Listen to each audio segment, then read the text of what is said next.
Hello friends, कशा आहात सगळे. मी प्रतीक्षा पुन्हा एकदा तुमचं सर्वांचं अगदी मनापासून आपल्या यूट्यूब चॅनलवर स्वागत करते. आणि जे मी लास्ट व्लॉगमध्ये तुमच्यासोबत एक पार्सल शेअर केलेलं होतं, तर ते मी रिव्हील नव्हतं केलेलं की काय आहे त्याच्यामध्ये, कारण ओपन केलेलंच नव्हतं. तर म्हटलं आता ह्या व्लॉगमध्ये तुमच्यासोबत शेअर करूया काय आहे त्याच्यामध्ये. तर आजच्या ब्लॉगमध्ये तेच असणार आहे आणि अजून काही ज्या घरगुती गोष्टी आहेत त्या.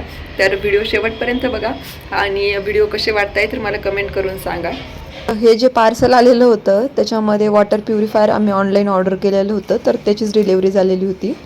आणि त्याची जे काही इन्स्टॉलेशनसाठी येणार होते तर त्यांना टाईम होता, म्हणून मग आम्ही पार्सल लगेच ओपन इन्स्टॉलेशन वाले केलं. कधी येणार आहे लगेच झालं बाबा, एक एक गोष्टी चालू. तर जे सर्व्हिसवाले होते तर ते आज येणार होते. त्यांनी सगळं इन्स्टॉलेशन वगैरे ते करून देणार होते. तर मग आज आल्याच्या नंतर त्यांनी सगळं फिटिंग वगैरे सगळं करून दिलं त्याचं, आणि मग फिल्टर चालू करून दिलं.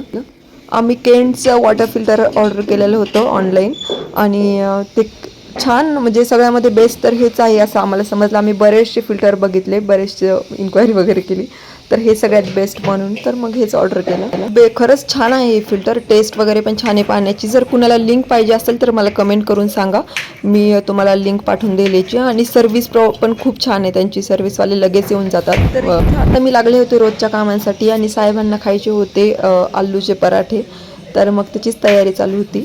तर मग बटाटे सगळे मी कट करून घेतले छोट्या छोट्या पीसेसमध्ये, आणि व्यवस्थितपणे असे वॉश करून घेतले. छोट्या छोट्या पीसमध्ये कट केल्यामुळे ना लवकर शिजतात थोडेसे, तर त्यामुळे मग जेवढे बारीक जमतील तेवढे मी बारीक कट करून घेते.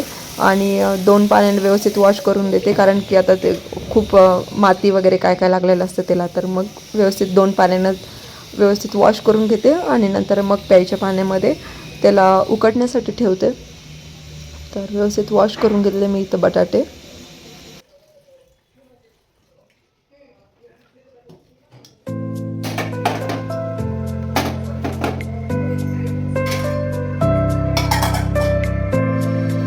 इथे बटाटे व्यवस्थित उकडलेले आहेत, आणि तोपर्यंत मी व्यवस्थित कांदा कट करून घेतला, आणि छोट्या छोट्या आकारामध्ये मिरच्या पण कट करून घेतल्या, कारण आपल्याला करायची होती बटाट्याची चटणी.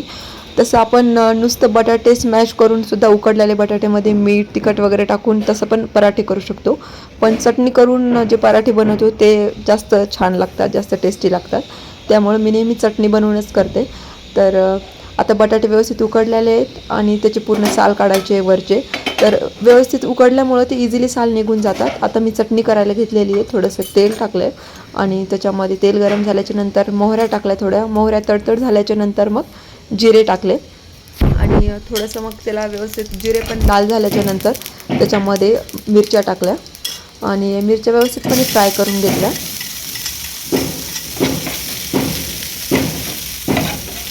मिरच्या थोड्या लाल झाल्याच्या नंतर मग मी बारीक कट केलेला कांदा त्याच्यामध्ये ॲड केला, आणि थोडासा ब्राऊन होईपर्यंत कांदा पण थोडा फ्राय करून घेतला, जोपर्यंत त्याला थोडा रेड ब्राऊन असा कलर येत नाही तोपर्यंत.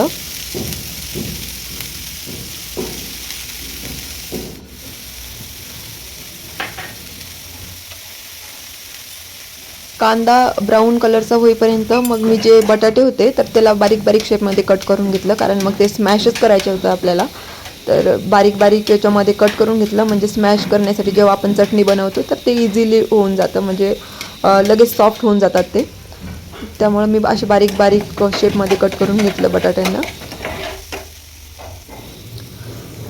कांदा थोडासा ब्राऊन होत आला की त्याच्यामध्ये मग आपलं चटणीसाठी जे जे लागतं हळद तिखट वगैरे सगळं ॲड करून दिलं. तसं मिरच्या टाकलेल्या होत्या म्हणून मग तिखट टाकायची गरज नव्हती, पण मग तरी पण थोडं छान फ्लेवर येतं अजून, म्हणून थोडा अर्धा चमचा मी तिखट पण टाकलं, लाल तिखट, आणि थोडीशी हळद टाकली, कारण मिरच्या ऑलरेडी टाकलेल्या होत्या तर जास्त तिखट टाकायचं काम नव्हतं. नंतर त्याच्यामध्ये मी बारीक जे कट केलेले आपले बॉईल केलेले जे बटाटे होते ते ॲड करून दिले, आणि त्याला व्यवस्थित फ्राय करून घेतलं, आणि वरतून थोडंसं मीठ ॲड केलं चवीनुसार, आणि त्याला स्मॅश करून घेतलं उलटण्यानं.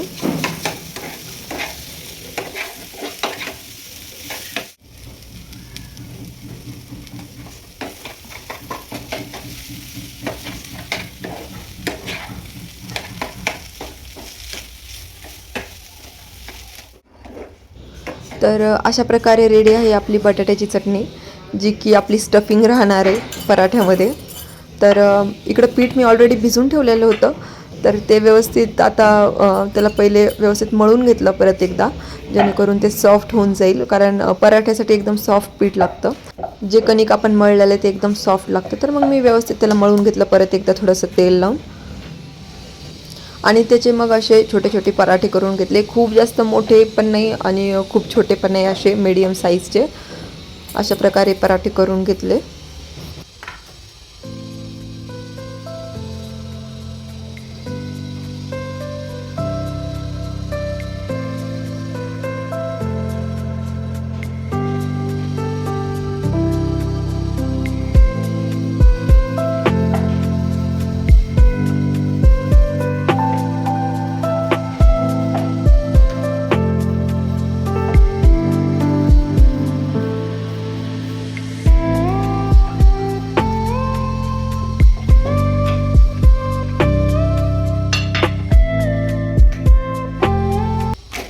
आणि पराठेला खूप जास्त तेल किंवा तूप लागतं, म्हणजे जे आपण लावतो ते. तर मी इथं तूप लावते आहे, कारण तूप तेवढंच खाण्यात येतं. मग कारण पोळीला वगैरे तर लावत नाही रोज, पोळी तेलामध्येच करतो. तर मग पराठे तरी छान लागतात तुपासोबत. तर मग व्यवस्थितपणे तूप लावून घेतलं मी दोन्ही बाजूंनी. आणि जेवढं जास्त तूप लावणार तेवढं छान ते फ्राय होतात तुपामध्ये, म्हणजे छान होते टेस्ट अजून पण. तर त्यामुळे खालून वरून असं दोन्ही साईडनं मी तूप लावून घेतलं पराठ्यांना.